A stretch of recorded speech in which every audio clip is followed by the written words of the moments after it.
Makasih Mira.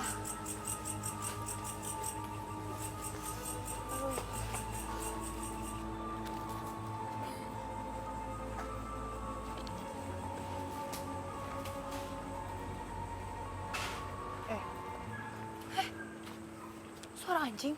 Ada Iya. anjing? Ada anjing yang tinggal mungkin Bel di rumah kosong ini. Benar. Kenapa Kak?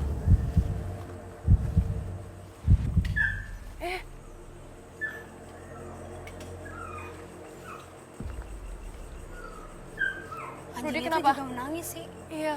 Rudi kenapa Rudi? Kak Rudi. Rudi, tunggu Rudi. Ada sesuatu yang besar di sana. Ada sesuatu yang besar. Hah? Rudi. Hah? Itu apa?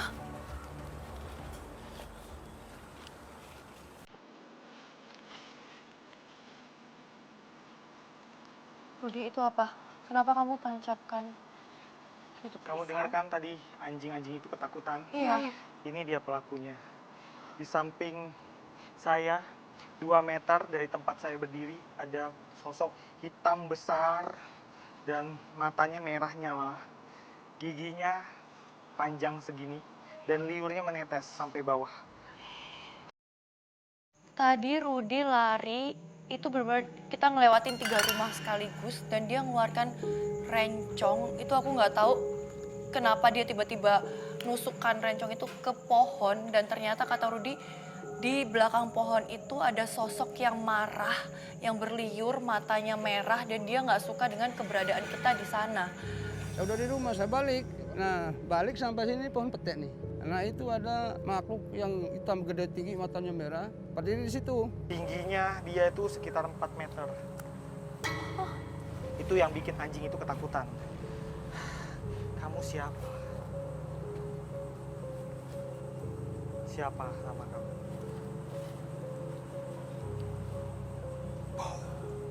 Bora. Bora. Namanya Bora. Kamu memang suka nakutin orang ya?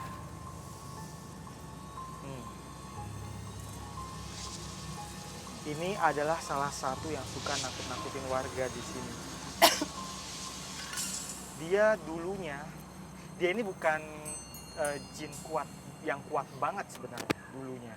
Tapi karena ada jenazah yang dibuang ke sini, ada mayat yang dibuang ke sini, dia makan sari-sari mayat itu. Dan kemudian dia menjadi sangat kuat. Lumayan kuat. Sejak kapan dia berada di sini? Sudah lama kamu di sini. Sudah lama. Sudah lama. Dia sudah lama di sini. Dulu dia belum sekuat ini. Tapi karena dia makan sari-sari mayat itu, dia sekarang jadi sangat kuat. Rudi, kenapa Rudi? Lihat, itunya goyang pohon itu. Dan cuma itu yang Kamu paham maksudnya? Ada sosok yang lebih kuat lagi daripada dia. dan itu ada di dalam. Dan itu ada di sana. Itu pertanda. Jadi sosok yang lebih kuat itu merasa tidak suka kalau saya menyebutkan sosok ini yang lebih kuat daripada dia. Seketika, Frisly mengalami gangguan hingga sesak nafas. Aku ngerasa pas tadi Kak Rudi bercerita, Iya. menjelaskan dan komunikasi, terus juga itu Anjingnya iya nggak berhenti menangis, kayak meringis. minta tolong. Dan lagi-lagi kita dapat panggilan untuk masuk ke dalam Del. Kayaknya mungkin ke dalam kali aku ngerasa di sini nggak dapet oksigen. Seolah memang ada sosok yang lebih kuat dan menghuni area ini, riuh gonggongan anjing tak berhenti menghantarkan kami ke sisi bangunan lain yang ada di tempat ini. Siapa sosok itu? Bora?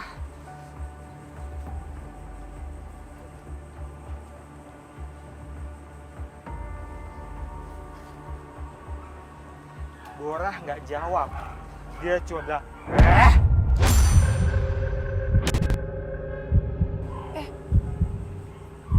Dia cuma bilang kayak gitu. Kok dia marah? Dia marah. kayaknya si Borah ini nggak berani sama sosok yang di dalam. Berarti ini Borah ini memang betul kalah kuat sama yang di dalam. Dan dia cuman menunggu di sebelah sana. Dia nggak berani pindah tempat tuh. Lantas, sosok seperti apakah yang memiliki energi yang kuat dan menguasai area ini? Serta apakah sosok tersebut menjadi alasan lain mengapa keberadaan 3 rumah ini dijual dan dibiarkan kosong begitu? Angker tak sekedar diberikan dari kondisi rumah yang terlihat kosong dan terbengkalai. Akan tetapi beragam sosok astral yang kerap menampakkan diri serta beberapa kejadian yang berhasil kami ungkap menjadi satu dari alasan lain yang coba kami telusuri. Waktu itu yang di belakang rumah itu kan ada pohon randu juga. Iya. Nah itu ada makhluk gede juga di. Kebetulan kalau dilewati itu saat maghrib. Nah, itu kadang-kadang kayak ada yang lewat, hush. Nih, kadang-kadang kayak colek itu. Lantas apakah sosok astral yang akan kami kuak merupakan sosok kuat yang menguasai area ini? Serta benarkah sosok tersebut yang menjadi alasan lain mengapa tempat yang terbilang berada di kawasan elit Jakarta dibiarkan kosong dan terbengkalai? Kayaknya si Borah ini nggak berani sama sosok yang di dalam. Berarti ini Borah ini memang betul kalah kuat sama yang di dalam. Dan dia cuman menunggu di sebelah sana. Dia nggak berani pindah tempat tuh. Iya, kayaknya kita biar mungkin yang di dalam juga komunikasi, kita langsung ke dalam aja kali ya, Bel. Oke. Kardi aman. Tapi kita aman kan Oke. masuk ke dalam? Kita harus hati-hati, Frisly, kita harus waspada. Kalian bisa maju duluan, saya jagain kalian dari belakang. Oke. Aduh. Misi. Aduh, luas banget rumahnya. Aman. Kardi udah Udah coba untuk kelelawar. netral. Oke, hati-hati.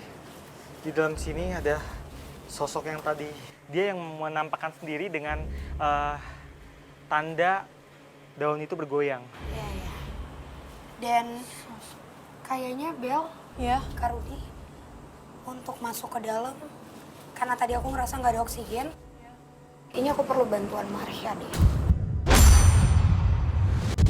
Jadi mungkin Marsha yang bakalan bantu jelasin juga ke kita siapa dan apa maksudnya gangguan yang ada di dalam rumah ini.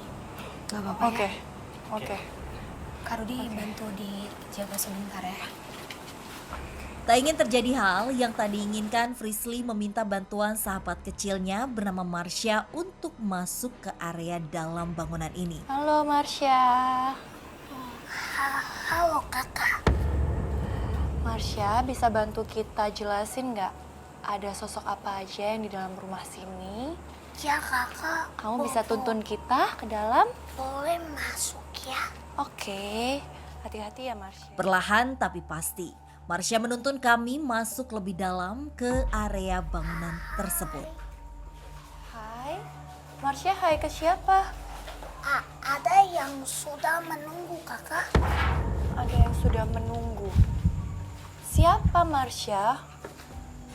Wow, ada sosok perempuan di sana. Ya, sangat ramah ya kakak. Sangat ramah. Sangat ramah. Lama. Lama atau ramah? Ramah. Tapi saya nggak yakin dia ramah. Tetap harus Marsha, hati-hati. hati-hati ya Marsha. Ya kakak.